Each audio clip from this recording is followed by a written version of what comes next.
Hi everyone, I'm Wiley Blevins. I'm an author and editorial director at Reycraft Books, and I'd like to welcome you back to our Reycraft Read Alouds. Today, I chose a story to read to you about a little girl who travels from the United States to China for a special celebration with her grandparents. But once she gets there, more than anything else, she wants to see a dragon. I love dragons. I love dragon books. I love dragon movies, and I really love Dragon's Hometown. I hope you like it too.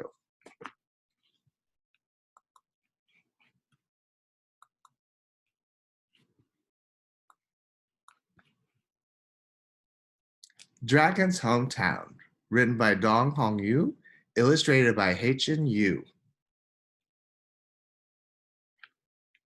I was born in a magical land filled with beautiful dragons.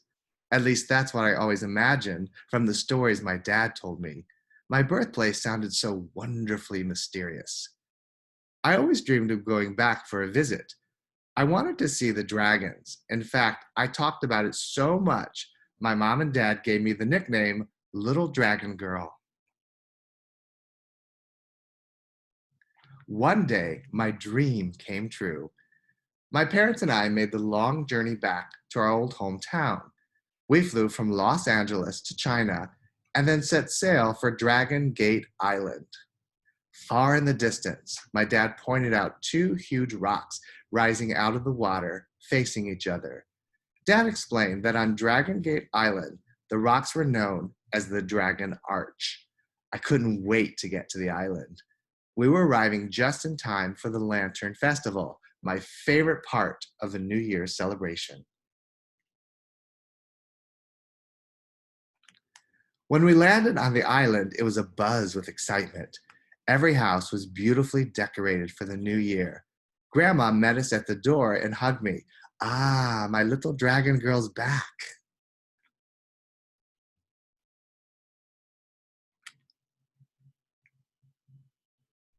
Grandpa was in the yard painting the dragon for the dragon dance. Every year, during the Lantern Festival, Grandpa is the one who gets to control the head during the dance. I grabbed Grandpa's hand and begged him to stop painting and take me to look for dragons. He hugged me and whispered, "On the night of the Lantern Festival, we'll slip away and I'll take you dragon hunting." In the kitchen, Grandma wrapped dough made from rice flour around sweet fillings to form tang yuan. I'd never seen so many of these treats in one place before. Later, my cousin took me out to explore the island on stilts. "Have you ever seen a dragon?" I asked him. "That's a secret," he laughed as we teetered along. Then we put on masks and marched up and down the street. Fish and meat were hanging on strings, drying in the sun. The whole street smelled salty and yummy, and I started getting hungry. It was time to go back home for lunch.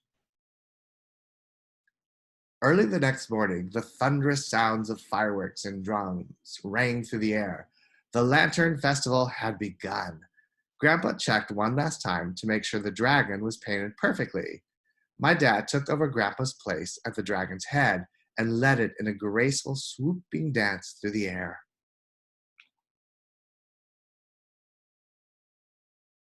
I dressed up as the legendary lotus-picking girl and carried a float in the shape of her boat to the square. All eyes were on me. I felt like a star. When night fell, the island and lake glowed with the light of many lanterns.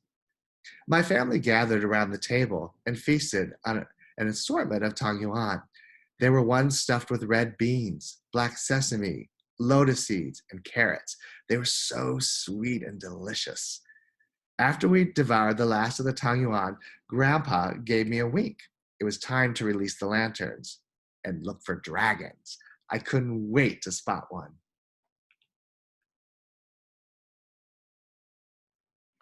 My cousin and I climbed into a little boat filled with flickering lanterns.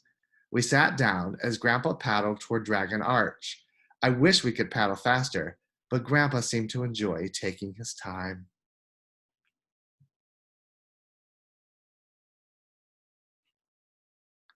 Finally, Grandpa stopped right in front of Dragon Arch. He got ready to place several lotus lanterns on the water. I was surprised to see tiny Tang Yuan piled in the center of the petals. They looked just like pearls. Grandpa, I cried, are these Tang Yuan for the fish? Oh, yes, Grandpa replied. The fish celebrate the Lantern Festival too. When they eat Tang Yuan, they get the strength they need to jump over the arch. That's how they turn into dragons.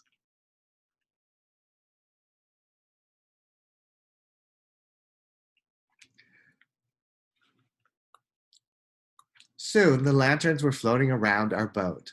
Suddenly, the surface of the water seemed to bubble up, and fish began leaping out. A huge orange carp jumped right into my arms. Quick, put him back, said Grandpa. He's trying to jump over Dragon Arch.